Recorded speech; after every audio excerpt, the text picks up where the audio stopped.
ہم کو 5 نمازیں دی گئی۔ میرے عزیز دوستوں، میری زدہ اور ماں اور بہنوں، نمازوں کی پابندی کرو، نمازوں کی پابندی کرو نوجوانوں۔ زندگی کب ختم ہو جائے نہیں معلوم۔ یاد رکھو، قرآن کریم میں اللہ فرماتا ہے وہ لوگ نقصان میں ہیں جو اپنی نمازوں کو چھوڑ دیتے ہیں۔ اللہ قرآن کریم میں ارشاد فرماتا ہے کہ جو اولاد اور دنیا اور دولت کے لیے نمازوں کو چھوڑ دیتے ہیں وہ نقصان میں ہیں۔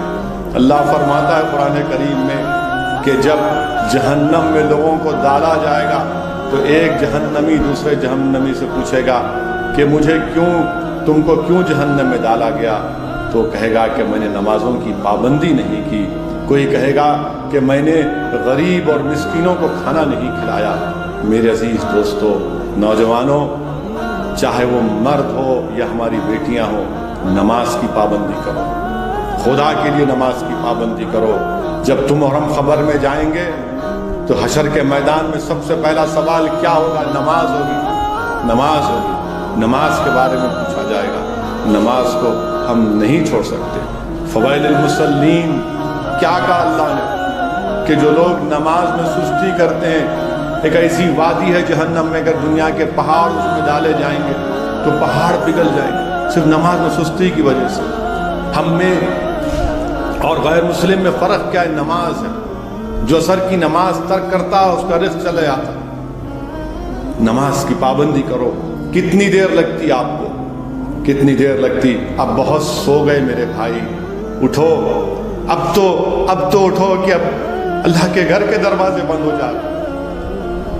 میں تمہارے سامنے کھڑے ہو کر کہہ رہا ہوں کہ مجھے بھی تکلیف ہے کہ میں اپنی جمعے کی نماز کو گیا تو میں صرف خطبہ سنا اور فرض نماز پڑھ کر اپنے نظر کو نیچے رکھ کر سر جھکا کر دوڑ کے اپنے گھر کو آ گیا۔ مجھے تکلیف ہوئی کہ میں پہلی مرتبہ مجھے موقع نہیں ملا سنتیں ادا کرنے کا، نوافل ادا کرنے کا۔ اب تو اٹھو میرے بھائی، کب تک سوتے رہو گے؟ اٹھو، فجر کی نماز پڑھو۔ کتنا سو گے؟ اٹھو، تم زندگی میں اس دنیا میں سونے کے لیے نہیں آئے ہو۔ اللہ نے ہم کو اس لیے پیدا کیا تھا کہ ہم اللہ کی عبادت کریں، اطاعت کریں اور نماز پڑھو، فجر کی نماز پڑھو۔ کتنی دیر لگتی ہے آپ کو؟ ظہر کی نماز، عصر کی نماز، مغرب کی نماز، عشاء کی نماز۔ نماز پڑھو میرے بھائی، نمازوں کی پابندی ڈالو۔ میری نوجوان بہنوں، میری بیٹیوں، نماز کی پابندی کرو۔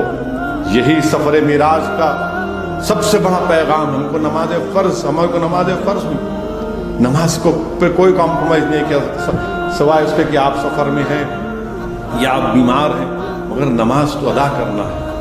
اور اس لیے میری آپ سے گزارش ہے کہ نماز کو ادا کریے، اللہ سے دعا کریے، میرے لیے بھی دعا کریے کہ اللہ مجھے بھی توفیق دے کہ میں اپنی کوئی نماز میری قضا نہ ہو۔ اللہ ہم کو جب تک زندہ رکھے، اللہ ہم کو توفیق دے کہ ہماری کوئی فرض نماز قضا نہ ہو۔ اللہ ہم تمام کو توفیق دے کہ اللہ ہم کو راتوں میں اٹھائے، ہم تہجد پڑھ سکیں۔ اللہ ہم کو جب تک زندہ رکھے گا، اللہ ہم کو اللہ کا محتاج بنا کر رکھے۔ اللہ ہم کو کسی ظالم کا، مظلوم کا محتاج نہ بنائے۔ آج کی رات ہم اللہ سے دعا کرتے ہیں کہ پروردگار، ہم آپ کے محتاج ہیں، ہم کو دنیا یا دنیا والوں کے محتاج مت بنائیے۔ ہم اللہ سے دعا کرتے ہیں کہ اللہ حسبنا اللہ نعم الوکیل، یا اللہ ہمارے لیے کافی ہیں۔ مگر یہ سب کب ہوگا میرے بھائی؟ جب ہم اپنے سر کو جھکائیں گے۔